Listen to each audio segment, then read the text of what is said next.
Hello, everybody. I'm Sara from Evil Empire Marketing. I run a marketing agency, so we're basically like an outsourced marketing department for anything and everything marketing. So I've been in marketing for about 22 years now, right from sort of the beginning when it was newspapers and that kind of stuff, right now through to sort of the digital world. So I've been running Evil Empire for 3 years and got quite a few clients, sort of about 20 odd clients, worked on hundreds and hundreds of projects for all of them. So real mix of clients as well. So I've got quite a lot of B2B, some B2C, quite a lot of clients in the tech space. It's just sort of niched in that way, I think. But obviously I've had marketing experience for a very long time. So I've done everything from sort of sports teams to cars, recruitment, again, sort of the tech space, and podcasters, all sorts. So I can sort of market pretty much anything, which is kind of why I like it so much. I love the marketing space because it's always changing. The things that you're marketing are always so different. It's great to hear people's brand stories as well, why they started their businesses and sort of really helping them make the most out of it. So that's sort of me in a nutshell, a bit of an outsourced marketing department. You can pick us up, put us down, do whatever you want to do, have a press release one week, an email campaign the next week, or I can run a full-on marketing strategy for you. So the areas I cover are marketing strategy and social strategy, content, so website content, email campaigns, lead generation campaigns, all that kind of stuff. And then I do training as well. So I train up sort of business owners or apprentices on marketing if they sort of want to take on their that kind of element, but they don't have, they don't want me to do it for them. They want to take it on. That's fine. So that's us. That's Evil Empire. I'm going to talk about social media today and how you can sort of tell your brand story through social. And sorry, my phone's buzzing. So yeah, we're going to go through that today because I run social media campaigns for lots of my clients. Sorry, something's just fallen down. It's not going well. We had technical issues before and now things are just falling down all over the place. Anyway, here's the agenda. We're going to run through some important information that I need to tell you about social media first before we get onto the storytelling point and thinking about your customers, that kind of thing, and what they want from you from social. So there's lots of important information to know. We're going to go through sort of storytelling, talking about your brand, and then strategies, tips and takeaways, and then have a Q&A. I'll have a little look at the chat at the end. So this is the important information everybody needs to know about social media that a lot of people don't know, that I want to share with you. So 10% of followers initially see your posts. So if you take a photo or put a video up, any kind of content, then only 10% of your followers are going to see it initially, because the algorithms say, right, show it to 10%, and then we'll gauge the reaction to that post. If it's good, we'll send it to more people. So if you had 400 followers, only 40 people would see your post initially. So if those 40 people start to engage, brilliant. If they don't, the post drops off. Nobody else sees it. So when we talk about engagements, we're talking about saves, shares, comments, reactions. So they go in order. So save is the most important thing that you can get, so the algorithms go, wow, that's amazing. Somebody saved that content for later. A share is the next one. So if someone shared it with their network, they deem that to be really good as well. The next one is a comment. So if people start commenting on it, and the next one is any kind of reaction, a like, a love, anything like that. Then the next one is the 60-40 rule, which is 60% engagement and 40% posting. So a lot of people sort of think that posting is what it's all about, but actually not. You need to be engaged. It's social media. You need to be sort of commenting on other people's stuff, liking, starting conversations, using it as a network, basically. And the engagement are the figures that you want. Don't worry too much about the vanity metrics. So if you've got hundreds and hundreds of followers, but they're largely useless, especially buying followers. Buying followers is a really, really bad idea, because when you buy followers, they are told to like and share and comment and things on the stuff that you do, but then they'll eventually drop off, and the algorithms will notice that. So it's a really bad idea to buy followers. Never get tempted, because you'll probably get emails in all the time saying, buy this amount of followers, we can get 300 people. Just don't do it. You want to grow your social media organically, properly, and you want the people following you that actually mean something to you and to your brand. Always use hashtags. We'll get onto hashtags a bit later, and how you can find the right ones, but always use those unless you're doing an ad. If you're doing a sponsored post, that's a boosted post, a post that you've already done and you've boosted it because it's doing well. That's fine to have hashtags on, but sponsored posts don't need them. Because hashtags are actually a search mechanism. So people use hashtags like they use Google to find things on social media. So use the ones that you want to be coming up for.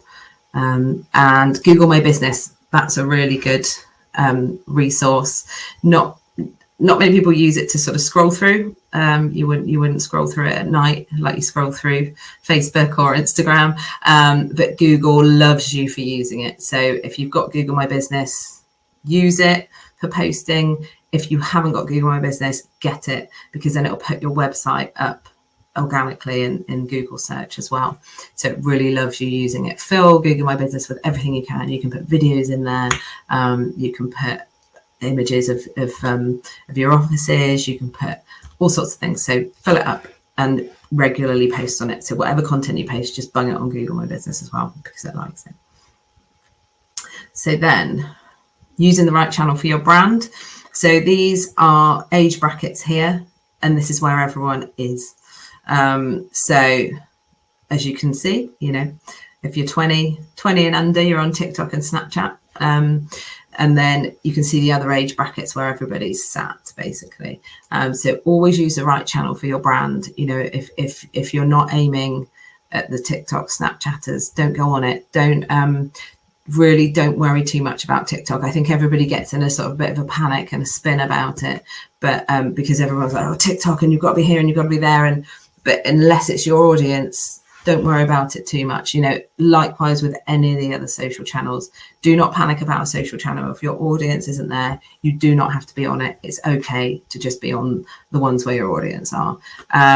What I will say is sort of a bit of a caveat to this, is that if you are not, if there's a social channel that you don't like, but your customers are there, you need to start to like it, unfortunately. So you can't ignore a channel that your customers are on. So we all have one that we don't like. My least favorite is Twitter. But my clients aren't on Twitter, so that's good. But if they were, then I'd need to show up on Twitter, basically. But just manage what you can manage, and don't worry too much about sort of being on absolutely everything. You can grow it as well. You could say, I'm going to start out on Facebook and Instagram and then foray into Twitter. It's okay. You don't have to start up with everything all the time. Likewise, if your clients aren't on LinkedIn, don't worry about it. But there might be another element of your business that's on LinkedIn. Your end user might not be on LinkedIn, but perhaps your multipliers are, those people that can multiply up your service for you. So have a think about the age ranges. This surprised me quite a lot. This was the TikTok stats are American ones, by the way, because I couldn't find any UK ones, but they're all from Hootsuite. So these are all recent figures. So storytelling. Storytelling is actually really interesting because it triggers oxytocin in your brain. So if you've got a really good book that you're reading, and you can't stop turning the pages. You've got to know what's happening. You're really involved. You've basically, you're kind of hooked into it. You can't stop. Everybody knows when they get a good book, then you're staying up late. You're perhaps sort of doing a bit less housework than you should, or something like that, because you're like, I've got to get to the end of the chapter, and then it leaves you on a hook. So it triggers this oxytocin in your brain, so you kind of feel like you're there. You might feel like you're a character in the book as well. So then it really hooks you in. So you want to be doing that with your content. You want to be using sort of interesting, creative and narrative when you're telling the story of your brand on social media, because you want to resonate with that target audience. Like the books hook somebody in, you want to hook someone in. You want to show them things that they like to see, or that they think, oh, that's me, or I do that, or I need that. This is how you sort of translate that storytelling back through to your brand and onto your social channels. So then sort of, how do you make a start? How do you make a start on your story? I would always say you want to start with your values. That's really, really important. So I just recently did a workshop on culture, and figured out that one of my values was honesty. And I really had a complete light bulb moment with it, where I thought, I just want to run this through everything I do, how I act, how my team acts. Everybody's got to be honest, and everything we portray out to the world, honesty, integrity, all of that. So have a think about your values. Have a think about what your brand, you and your brand mean, because it's really important to have that first when you start building up your content. So then we sort of go on to promotion. So what are you going to sell? What kind of things are you going to promote on your social media? You don't want to promote too much. You really don't want to be over salesy, because people will just sort of ignore you largely. But you can pepper in some sales stuff. So, pictures of products, price-led things, that kind of thing.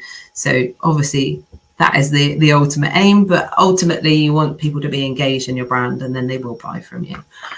So tone of voice, how are you going to come across? Are you going to be funny? Are you going to be professional? Are you going to be sort of lighthearted? Are you going to be somber? Whatever suits your product, your brand, but choose that tone of voice, and don't deviate from it. Don't be funny 1 minute and then super serious the next. People won't get it. You've got to stay that tone of voice. So then the subject matter, we're going to get onto that in a minute with the strategy. What types of topics are you going to cover? What are you going to talk about? And then managing comments is super important. So you need to have a strategy for that. You need to understand how you're going to deal with anything negative. You will get trolls if that happens. When that happens, you can obviously delete those comments if they're really bad. If it's sort of not so much of a mega negative comment, you might want to put a positive spin on it. You might want to take somebody off into your DMs. Whatever happens, you need to have a strategy around the comments. Please don't just ignore them, because then that creates a beast of people going, oh, they're ignoring that negative comment, and then more people hook into it. So address it, cut it off at the pass. Problem solving, so offering help and advice, which is what I was talking about, going back to the storytelling. It's sort of, what are your clients, what are your customers needing from you? What do they need? What are you offering them? What are you giving them? How can you solve their issues? How can you make their lives better? How can you portray that through your social channels? How are you going to show that you solve this problem for them and make their lives easier? And then always people, show faces if you can, show your team, show yourself, show your clients. People love people. You'll always find that the posts with faces on work really well, and try not to use stock images. It's a really good idea sometimes to just have a big content day. Sometimes if you've sort of worked out your strategy and you sort of know the kind of things you want, get everyone in the office or go out off site somewhere, take loads of really nice pictures that sort of are applicable with your brand, take little snippets of video, have a content day. get all that good content, and then you can use it for sort of months, weeks to come. So know your customers. This is, we're going back to sort of the storytelling as well. So you really need to know them. So you wouldn't read a book on something that you weren't interested in, because you simply wouldn't turn the pages and you'd find it really boring. So if you know your customers, you can then create content and create that story for them that they're going to really, really engage with.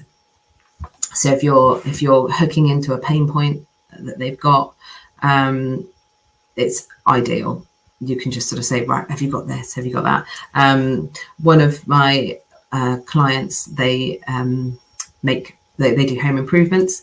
So they're really good at sort of saying what they do. So showing a nice picture of a window or a door, but there's not enough why they do it, what problems they solve, how it helps.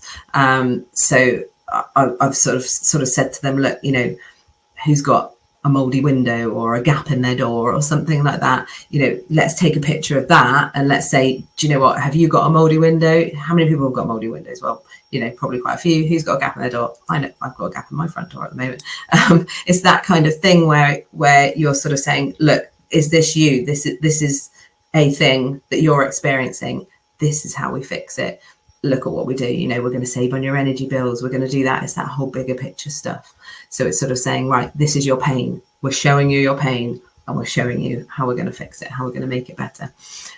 So it's that kind of stuff that sort of will make them stop scrolling, because they might see something that's sort of interesting to them, and it might be quite niche. Don't be afraid to be niche. It's fine. You're going to get the right people that way. So how do they interact on their social media? Check what they do. How do they interact? What do they like? Do they comment? Do they share things? Try and sort of echo the things they do on social. And then the things that they like. What do they like? What accounts do they follow? What hashtags do they follow? What kind of content do they share?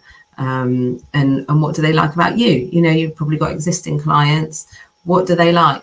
Make the most of that. Put that out there. These clients love this. Well, just put it out there more. Show the thing that these clients like, because other people will like it too, and then you will attract the same kind of people in.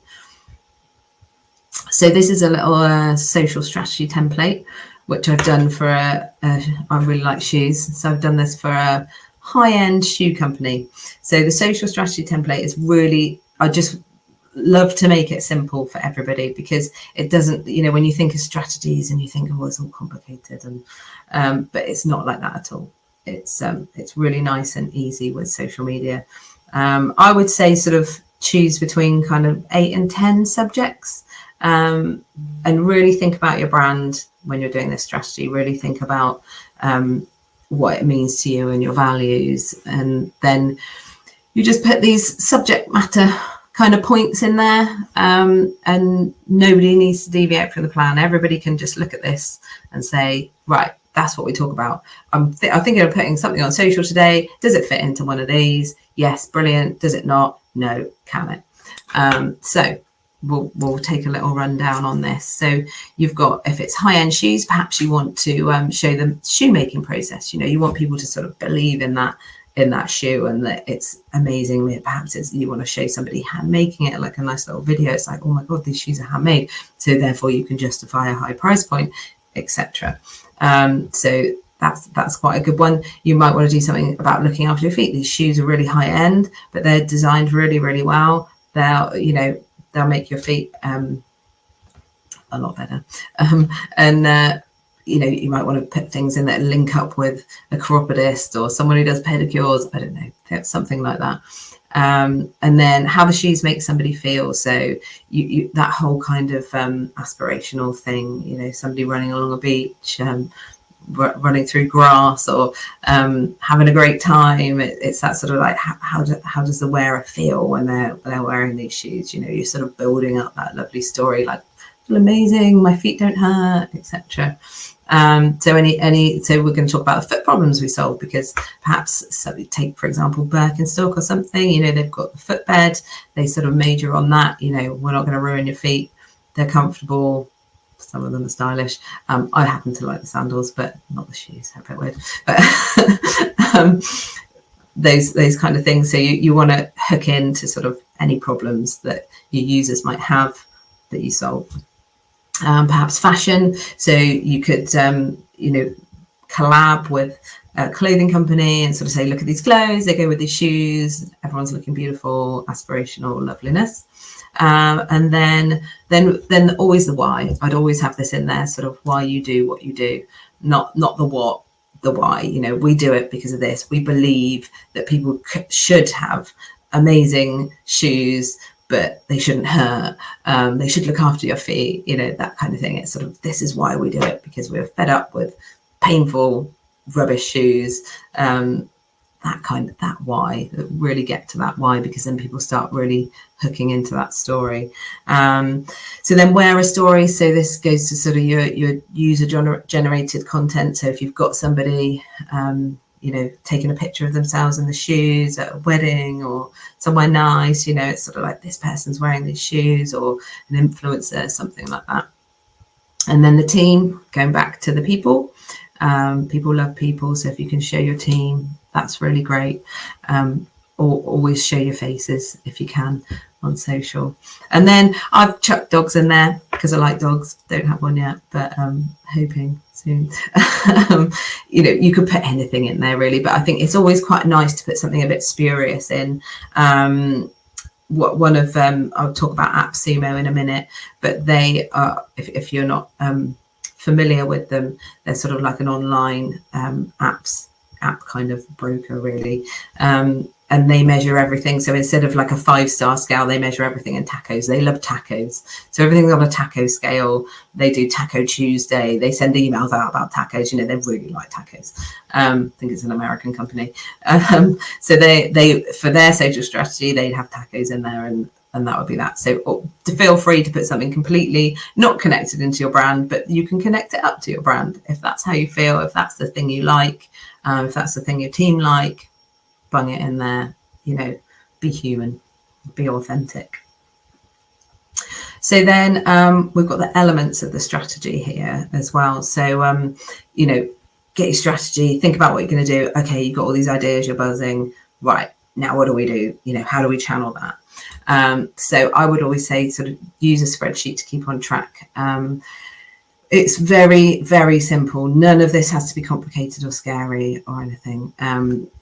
All I do for my clients, if I want them to have visibility of what they do. So, we've got, it's literally a Google sheet with the date, a excerpt of what the text is going to be and all the hashtags, and then a link to the creative. Really, really simple. Really easy. It just chills you out a bit, and you can sit there and spend a couple of hours just writing down loads of really great content, and always sit in your content for a couple of hours, because you're never really going to get the best ideas and a flow together if you're just doing piecemeal, or just, I've got to put a social media post up, let's just do it. Oh yeah, do it the next day and do it the next day. Try and sit there and write a week's worth of content, 2 weeks worth of content, something like that. And you'll find your ideas or spark off your other ideas. You think, oh, we can do that. You can put some ideas in for creative if you've got somebody making it up for you, or if you need to go get that creative or go make it, you'll find sitting with it for a couple of hours is always a good idea. So always introduce yourself. If you're starting up, have some introductions in there. Introduce your team, your brand, faces, as I said before. And then don't be afraid to sort of niche down either. Don't try and be everything to everyone. If you're just that one thing, be that one thing. If you've got many different facets to your business, put a social post out about each facet. You don't have to sort of say, oh, we do all this stuff and blah, blah, blah, blah. It's social media. It's easily consumable. And, if you're putting it on your grid, it's always there too. So always run everything past your values as well. The values that we sort of talked about before, always sort of say, is it in line with that? Also, is it in line with the strategy? Brilliant. Okay, that's cool. Let's run with it. So then think about, is it a post? Is it a story? Sometimes that sort of easily consumable content is just better on a story. If you're at a show, if you're having a cake sale at work or something like that, perhaps you might want to put one picture up to sort of say we did this cake sale and we raised this much money, but you might want to put a few pictures up on your story that sort of run through and sort of say, you know, here's the such and such as cake, etc., etc. You don't want to spam up your grid with all of that. The user generated content, like we talked about before with the shoes, try and, if you've got a product that you can get your users to tag you in, send you images, videos, pictures, that's golden, because then you get the power of their network as well and their followers. And then ask people to do something. You know, if you want a save, the Holy Grail save, if you want a share, if you want a like, if you want people to comment and start a discussion, ask them. You know, you can only ask, but just try and ask once with one thing, because people do get quite confused. So, I mean, the beauty of sort of going and scheduling your content is you can ask for different things at different times with different posts. So, you know, you could ask for a follow on a Follow Friday or something like that, or Testimonial Tuesday. You know, we'll talk about hashtags in a minute, but you can capitalize on those kind of things as well. But try and stick to one thing. Don't confuse anyone. Don't put tons of links and tons of asks in there. Just try and nail it down to one thing. Then we've got the helpful tips and tools. When you're first starting out with your strategy, sometimes it's easier to sort of say, on a Monday we post sort of like about motivation, on a Tuesday we post about the team, on a Friday it's Feedback Friday, etc. So you might want to carry on with that for sort of like a month or two, just to help you.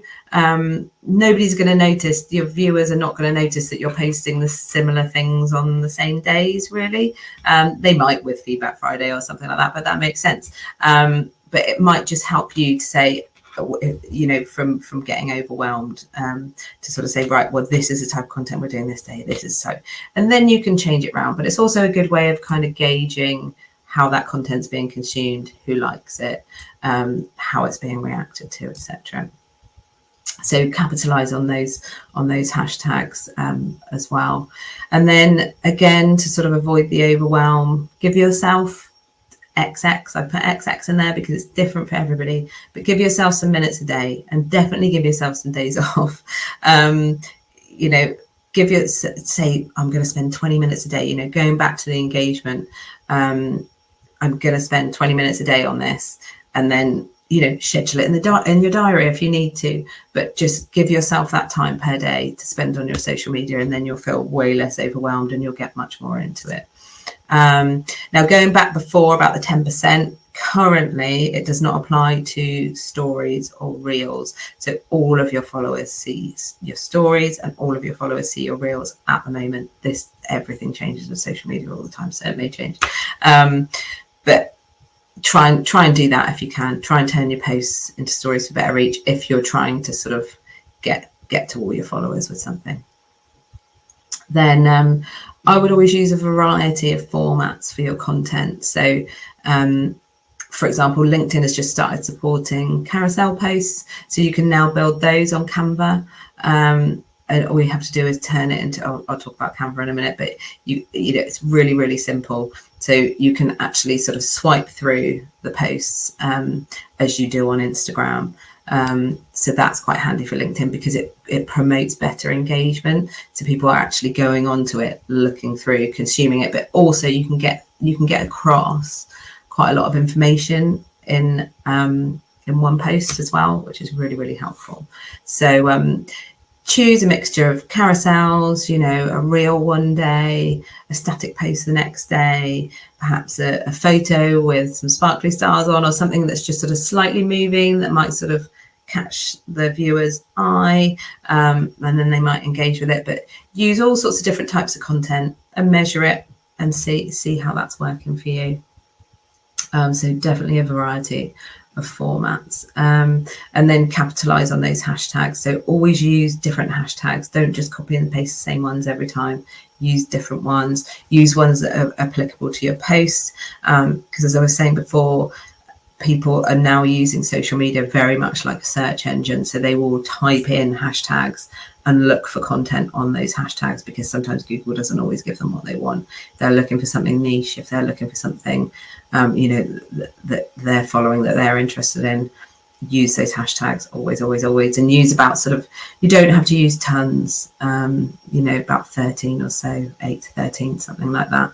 And we'll get on to using a mixture of big and small in a minute as well. And always remember that 60-40 split, 60% engagement, 40% posting. So then some helpful tools. I would always use a scheduler if you can. They're really, really helpful in not stressing you out. So once you've built your spreadsheet with all your content in and your content ideas, and you've built all that out, you can then go into a scheduler. Obviously Meta is completely free. That's only Facebook and Instagram. So if you're just on those channels, perfect. If not, then you're probably going to need to look at a different type of scheduler, like Hootsuite, or there's loads of free ones out there if you've just got the one brand. Unfortunately, I've got loads with all of my clients, so I have to pay for an all singing or dancing scheduler, but that's, and they do all sorts of crazy things, which, they're brilliant. So if you're managing multiple accounts, then link in with me and we can chat about those. But if it's just the one account, you'll be able to find loads of free schedulers. And actually, I'm going to talk about Canva in a minute, but there's one through there as well. So use a scheduling tool, because it will chill you out no end. And then you can just what I say to my clients is, have your scheduling, have all that done, and then you can just pepper in content, sprinkle it on top. So with your stories and things like that, you can just jump in, put anything, somebody's come into the office, take a picture, you can pepper that content in too, but you've got your nice base content going out, so you feel a bit more relaxed and a bit more chilled about it. And it's all in line with your strategy and your values. So then Best Hashtags is a fantastic site. So if you've got a hashtag and you're thinking, oh, I'm not sure what's related to it or what other hashtags I should use, you just go on there, pop your hashtag in, and then it'll all come up with loads of different suggestions of hashtags. Absolutely tons. Don't put them all on, please, because there'll be loads. Check through them, but it's quite handy. And use a mixture of big and small hashtags. A lot of people don't know this. A lot of people think that you've got to use the hashtag that's got the 1 million followers on. And yeah, cool, use that hashtag. That's absolutely fine. But if some small niche hashtags as well, if that hashtag, easy for me to say, is relevant to your post, use it. Always use it. Even if it's got 100 people on it or 20 people on it, those are the people that are following it that want to know about it. So use a mixture of big and small. Don't be scared of the small hashtags. And then use your insights. So look at your insights on your Instagram, on your phone, through Meta Business Suite. You're going to learn a lot of stuff about your clients from your insights. So you'll know what time they're online. So Meta tells you this. So it tells you what time they're on most online. So then you think, right, okay, they're on at 7 o'clock at night. Schedule your post for 7 o'clock at night. That's when most of your followers are on. You'll be able to see age ranges, where they're from, locations, all of that kind of thing. LinkedIn is the only one that doesn't tell you time to post, but it will tell you the sort of types of industry they're from and job roles, that kind of thing. So there's lots of stuff to be learned about insights from the back end of Meta and LinkedIn. You can also benchmark yourself against your competitors. So there's the competitors section on LinkedIn, same in Meta. So you can actually pull your competitors in and see how well you're doing against them for sort of things like followers. Don't worry too much about the vanity metrics, but engagement. I always benchmark my clients on engagement, because if they're getting better engagement and they've got less followers, well, that's where we want to be. We want to be in that engagement space. So you can do some benchmarking as well, and then they're in there and you can just click into them and see what they're doing, see what kind of things that they're putting out there too. So AppSumo is really, really good. Again, I was talking about the tacos earlier, but try and sign up and register for that. You'll get sent lots of emails from them, and there'll be probably lots of apps that they'll tell you about that you didn't know you needed. But it is very cool. It's quite a cool site because you can get things on. So Oviond, I'm finding is fantastic. And I got that, you get a lifetime deal. So if you go on Oviond online, it's quite expensive, but it gives you some really fantastic insights. But if you look out on AppSumo, it comes on and you get, it's a $49 lifetime thing. So try and get that if you're really interested in your social stats, because you can bring everything into it. You can bring your MailChimp into it. You can bring your Google Analytics into it, all your social channels, and build a really nice picture of how your social channels are doing, how they're performing, drill down into the content and really be driven by that data and use that insight to power your content. And Canva is amazing. I love it. This presentation was made on Canva. You can make all your reels on Canva. You can make your images if you've got, if perhaps you haven't got a product. I've got a few clients that don't have a product, you know, something that you can take a photo of. So we use Canva for stock images of sort of things that sort of allude to their products. There's all sorts of things on there. There's videos, everything. Canva is really, really good. It's worth getting the Pro Canva Pro if you're looking at seriously creating content on it, because you'll need it. You'll just be limited by the other one, and it's something, I don't know, like $99 a year, something like that. It's not expensive.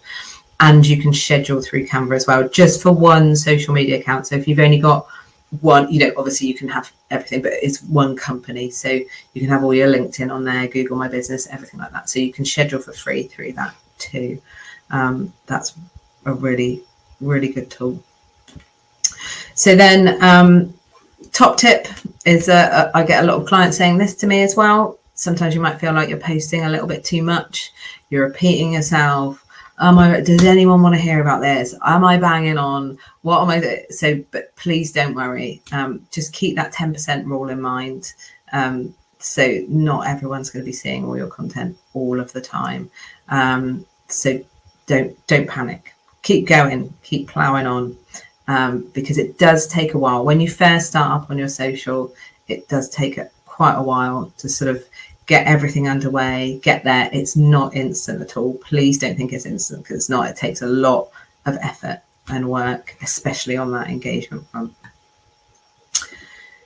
So a couple of takeaways for anyone who's in the session. So perhaps if it's your first attempt at social media, I'd want you to sort of go away, have a little look at some of accounts that you like. It doesn't have to be necessarily anything to do with your brand, but if you like them, if you resonate with them, if you're enjoying the story they're telling, have a look, consume that content, understand how perhaps you can distill that down into your products and services and your brand. How can you sort of take that brand essence that they've got, that they're drawing you in with? What could you do for your clients that could work in that way for them as well? And then if you're more established at social, if you're already doing social media, I'd like you to go away, complete a strategy, think about your strategy topics, start that content spreadsheet if you haven't got any of that already, and really start to flesh out your social media. Start thinking about a scheduler. Start thinking about how you could create that content quicker, faster, better. Perhaps use something like Canva, or maybe you're using Canva already. How can you make that really, really work for you? Schedule up that content, get it all in, get yourself chilled out about it, because you've got a good 2-week run and it's all planned and it's all lovely. Start getting that sort of strategy and that sort of planning in, and really start telling your story, and then start monitoring your insights really closely. See how well everything is doing. What are people resonating with? What content do people like to consume the most? Do more of that. Dial one down if it's not working. Can a social media channel if it's not working for you? Don't worry about it. It's fine. Perhaps explore other avenues. Maybe you have got a great product that you can take loads of video of. Try TikTok. Give it a go. So that's me in a nutshell, and bit of a whistle stop tour of social media and storytelling. feel free to email me, link in with me, chat about your social. You know, I'm always available, always happy to chat about, you know, bringing your brands to life.